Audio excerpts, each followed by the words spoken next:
his camp, how are they explaining the convergence between this mini soldier name that he seemed to use everywhere, including on Facebook and, you know, on the sort of legitimate normal stuff that he used, and also on these posts? How are they explaining the convergences here? Yes, so Robinson's camp has largely been silent today, not responding to media requests.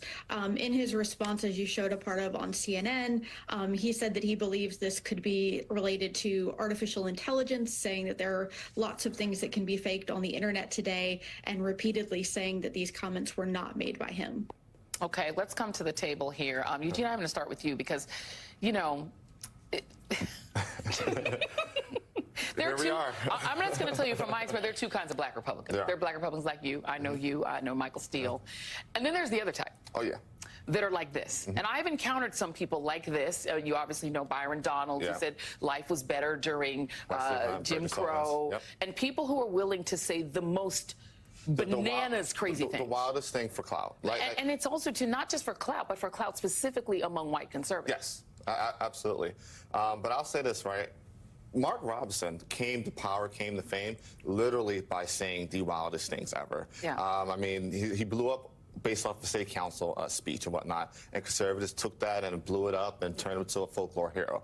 But I think it is very rich that we have an adjudicated rapist that also peeped into girls changing and whatnot, who hangs out with pro-Nazis who also deny the Holocaust, who hangs out with anti-civil rights folk who are not just denying the civil rights and denying the legacy of both King and Malcolm X, but also currently doing whatever they can to dismantle the civil rights legacy today presently with Project 2025, trying to pressure Mark Robinson to get out the race for being all those things. Right. So listen, Mark, I'm going to say this. As a fellow black Republican, I don't rock with you. I don't stand with you. I hope the Republican-Jewish coalition backs your Democrat opponent. But I will say this. Please do us all a favor and stay in the race and throw those 16 electoral college votes to Kamala Harris and save us from Donald Trump. You will have done your country a service by staying in the race. To be fair, I mean, Juanita, I'm going to assume that you agree. I'm not mad at this plea at all. Notice I didn't interrupt at any point.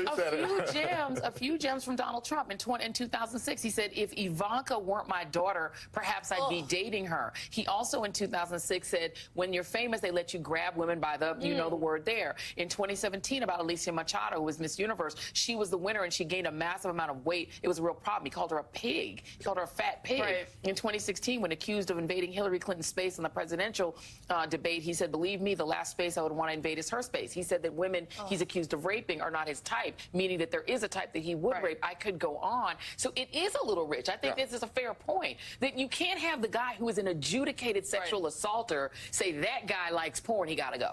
Every bit of this tracks, and I appreciate you for breaking it down and you showing additional evidence, because this is stuff that both of them have said for decades. Look at those timestamps on some of the posts from Mark Robinson, 2008 and earlier, and Donald Trump has had this long history of doing the same. So honestly, Republicans can't say anything, and sadly, they'd probably agree with a lot of what he did say. The Nazi sympathizer components, the Holocaust denier, the anti-LGBTQ things, at least what he says in public, compared to how he behaves in private based on this reporting from CNN. It raises a lot of questions, but that LGBTQ piece is probably what Republicans in North Carolina are likely going to lean on when they attempt to push him out. But I agree with Eugene. Stay in this race. Hashtag Madison Cawthorn. Madison Cawthorn said he was down and he was being a part of sex cults or sex. They pushed Madison out. The thing is this, right? It is crazy when you have one 69 God trying to push another 69 God who's pushing another 69 God out the way.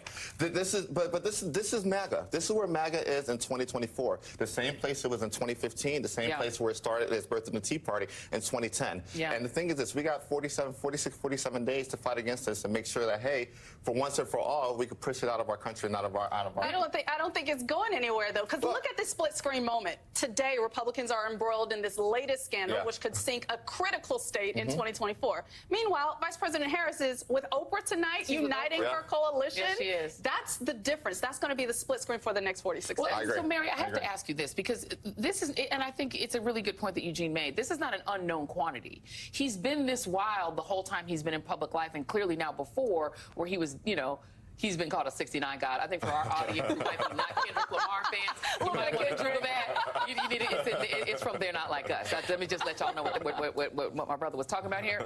But he got elected lieutenant governor. Right. So there's some part of this that the base of Republicans in North Carolina don't have a problem with. Yes, so Lieutenant Governor Robinson is the sitting lieutenant governor. He won a Republican primary, beat two other candidates relatively decidedly earlier this year, got about 65% of the vote. And as you mentioned, there have been past scandals. His comments about the Holocaust, which he denied earlier this week when speaking to a group of Charlotte area business leaders, said that he is a friend of Israel and does believe in the Holocaust. There have been repeated ads from his opponent, Democratic Attorney General Josh Stein, during this campaign about a daycare that was owned by Lieutenant Governor Robinson's wife that was cited multiple times by state officials. So this is certainly not the first time that he has been the center of a controversy. Yeah, and by the way, he said he wants to go back to the time when women couldn't vote. Right. He has said some people need to be killed. Right. He said that in a church. And just in case there were Republicans trying to run from him, here's Eric and Don Jr. Bigging him up. Thoughts on Mark Robinson? I like Mark. Good guy. Funny guy, not afraid to say what he's thinking, which I think we need more of. Well, listen, we know them. We know them well. We know Mark very well. Amazing guy. Mark is a wonderful person, a wonderful guy, a person I've gotten to know very, very well. And I think not only are we going to win the state, I think he's going to win the state. Donald Trump has repeatedly praised him, Eugene. How long is it going to take before he says, I don't know him, I've never heard of him? I mean, listen, 24 hours. Yeah. You know, the second it becomes that he could be the very reason why Donald Trump loses this election, I never knew the guy. Never knew. Here's the thing, take that 24 hours, though. I will say this, right, but let's make it very clear. There was another mark that the North Carolina Republican Party could have leaned on. Mark Walker was right there and could have led them into, well, here is the question now, and Juanita, I think this is what's probably giving some Democrats heartburn. Here's the polling right now. Mark Robinson is losing to Josh Stein, who is his Democratic opponent right now. And actually, that should make you feel pretty decent about humanity, although 42% is pretty high for someone with his history. And here's where Kamala Harris is polling in North Carolina.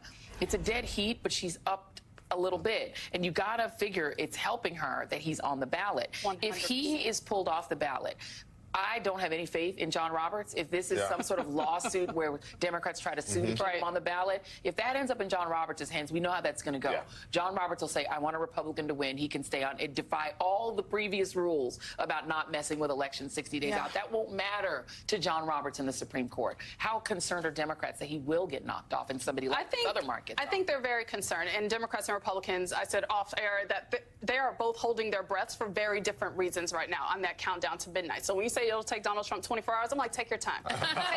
Take your time. Because midnight is the deadline. And I appreciate the North Carolina Board of Elections posting that so that the world and the public is clear on the rules. Now, the legal machinations that we know come from the Republican Party, I fully expect them to take place. But the reality is Democrats want him in this race because he is going to drag not only himself down, but the rest of the Republican ticket appearing on that ballot up and down the ticket. And Donald Trump is looking to hold on to every electoral vote he possibly can. But Kamala Harris will absolutely benefit because just like you recounted all of the statements from Eric Trump, Donald Trump Jr., and Donald Trump himself, that is something that Kamala HQ has already been up online with. They're like the best friends. Yes. Because here it is. This is what the Republican Party is. Here's what they think about LGBTQ people. Here's what they think about women. This is who they are, and they can't shake that state. And Eric Trump, by the way, keeps touting that his wife is from North Carolina. His wife, Laura, the one when she's not singing and auto-tuning, she's from North Carolina. It's just really bad stuff.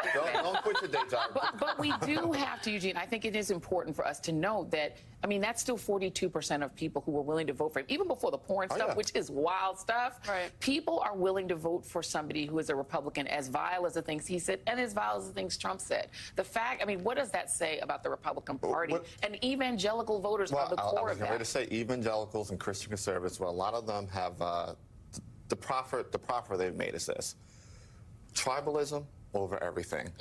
Our crew over everything. My affiliation over everything. And that everything means their own values. It means morals. It means ethics. It means all the things that they proclaim to love and believe in on Sunday. Monday through Saturday is out the window. It's out the window. But how long does that apply to a black man? Oh, see, I think that's my follow-up. That's my follow-up question. You know what they might say? They might say they're not like us. Just to wrap that up. Mary Ramsey, Eugene, Craig, thank you. Juanita's going to stick around, and she's going to be with me a little bit later. But coming up, January 6, 2025 could go two very different ways.